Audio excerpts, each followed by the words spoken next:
చరిత్రలో ఎన్నో కథలు, ఎన్నో అవతారాలు. అందులో ఒక అవతారం కల్కి.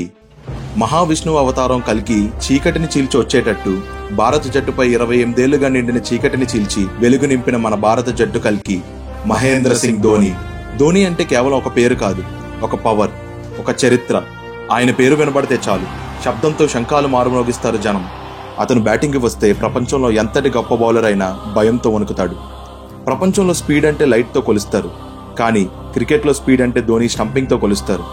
వరుసగా విఫలమవుతున్న 18 ఏళ్ల కుర్రాడినిచ్చిన, 40 ఏళ్లు నిండిన ఒక ఆటగాడినిచ్చిన ధోని టీంలో ఆడేసరికి ఏదో తెలియని ఊపుతో ఆడి రికార్డులు సృష్టిస్తారు.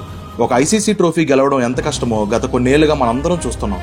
అలాంటిది ధోని ప్రపంచ క్రికెట్లో 3 ఐసీసీ ట్రోఫీలు అందుకున్న ఒకే ఒక్క కెప్టెన్ గా చరిత్ర సృష్టించాడు. మనకి ఎంతో మంది కెప్టెన్లు వస్తుంటారు, పోతుంటారు, కానీ మనకి కెప్టెన్ అనగానే మొదట గుర్తొచ్చే పేరు మహేంద్ర సింగ్ ధోని.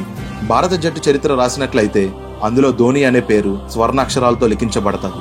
ఈ కథ ఇక్కడతో ముగిసిపోలేదు. కల్కి 2వ భాగం త్వరలోనే.